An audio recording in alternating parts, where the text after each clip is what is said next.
മക്കളെ, ലോകത്തിലെ വിവിധങ്ങളായ രാജ്യങ്ങളിൽ ഇരുന്നു കൊണ്ട് ഈ വചനത്തോട് കാണിക്കുന്ന താല്പര്യത്തെ ഓർത്ത് ഞാൻ നിങ്ങളോട് നന്ദി പറയുക. ഒത്തിരിയേറെ ആളുകൾക്ക് ഈ വചനത്തിലൂടെ അനേകം അനുഗ്രഹങ്ങളും അഭിഷേകങ്ങളും അത്ഭുതങ്ങളും നടക്കുന്നതായിട്ട് ഞാൻ അറിയുന്നു. ഇത് ഇന്ന് നമ്മുടെ ജീവിതത്തിൽ സംഭവിക്കണം. ഇന്നിതാ നമ്മുടെ ജീവിത അന്തസ്സിന്റെ കടമകൾ നിറവേറ്റി അനുസരണത്തോടെ, അടക്കത്തോടെ, വിനയത്തോടെ, വിധേയത്വത്തോടെ ജീവിക്കുന്നവരോട് യേശുവിന് പ്രത്യേകമായ താല്പര്യമുണ്ട്. ഇന്നിതാ കർത്താവ് വചനം തരുന്നു. 1 പത്രോസ് 5:4 ഇടയന്മാരുടെ ഇടയൻ പ്രത്യക്ഷപ്പെടുമ്പോൾ മഹത്വത്തിന്റെ ഒളിമങ്ങാത്ത കിരീടം നിങ്ങൾക്ക് ലഭിക്കും. പ്രിയപ്പെട്ടവരെ, ആർക്കാണ് ഒളിമങ്ങാത്ത കിരീടം കിട്ടുക? ലാഭേച്ഛ കൂടാതെ തീഷ്ണതയോടെ സന്മാതൃക നൽകിക്കൊണ്ട് ഏത് ജീവിത അന്തസ്സിൽ പെട്ടവർക്കും ഈശോയുടെ കയ്യിൽ നിന്ന് ഒളിമങ്ങാത്ത കിരീടം ഏറ്റുവാങ്ങുവാൻ സാധിക്കും. വിശുദ്ധരുടെ ആശ്രയവും ആനന്ദവും ദൈവമാണ്. ദൈവത്തിൽ ആശ്രയം വയ്ക്കുന്നവർക്ക് ഒളിമങ്ങാത്ത കിരീടം അവിടുന്ന് തരും. വാഗ്ദാനമാണിത്. ലോകത്തിലാണെങ്കിലും ലോകത്തിന്റെ അതല്ലാത്ത വിധത്തിൽ ജീവിക്കുന്നവർക്കാണ് ഒളിമങ്ങാത്ത കിരീടം ഈശോ തരുന്നത്.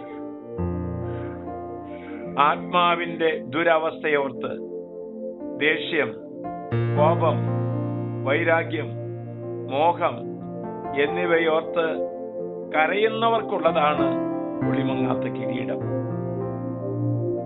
കടുത്ത നിരാശയിലും പ്രത്യാശയുള്ളവരാകാൻ, നിയന്ത്രിക്കാനാവാത്ത കോപത്തിലും ശാന്തത കൈവരിക്കാൻ, എന്നെ രക്ഷിക്കാൻ ആരുമില്ല എന്ന് കരഞ്ഞിരിക്കാതെ ദൈവമുണ്ട് എന്ന് ചിന്തിക്കുന്നവർക്കുള്ളതാണ് ഒളിമങ്ങാത്ത കിരീടം എന്ന് പറയുന്നത്.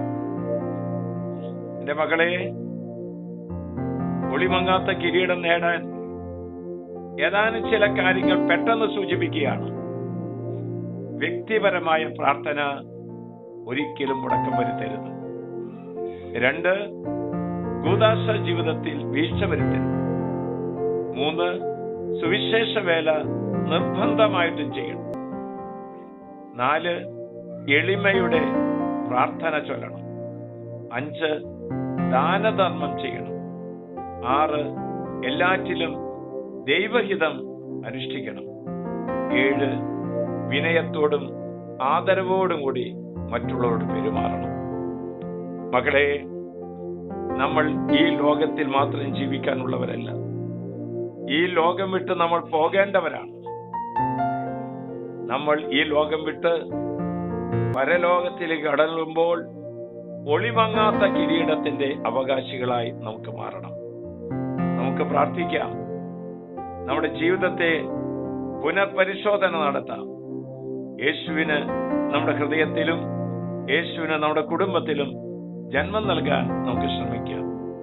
ആശ്വാസപ്രദമായ രാത്രി, പ്രതീക്ഷാ നിർഭരമായ പ്രഭാതം, സത്പ്രവർത്തികൾ നിറഞ്ഞ ദിവസം നൽകി ഞങ്ങൾ എല്ലാവരെയും അനുഗ്രഹിക്കണമേ. ഇന്നത്തെ പ്രാർത്ഥനാ ശുശ്രൂഷയിൽ സംബന്ധിച്ച ചെറിയവൻ മുതൽ വലിയവൻ വരെ എല്ലാവരെയും ഒളിമങ്ങാത്ത കിരീടം നേടുവാൻ തക്കവണ്ണത്തിൽ ഞങ്ങളെ വഴി നടത്തണമേ. നമ്മുടെ കർത്താവ് യേശു മിശിഹായുടെ കൃപയും പിതാവായ ദൈവത്തിന്റെ സ്നേഹവും പരിശുദ്ധാത്മന്റെ സഹവാസവും പരിമളവും നാം എല്ലാവരോടും ഈ ശുശ്രൂഷയിൽ പങ്കെടുത്ത രോഗികളോടും പീഡിതരോടും മാനസിക വ്യഥ അനുഭവിക്കുന്നതോടു കൂടി ഉണ്ടാകട്ടെ, ഇപ്പോഴും എപ്പോഴും എന്നേക്കും.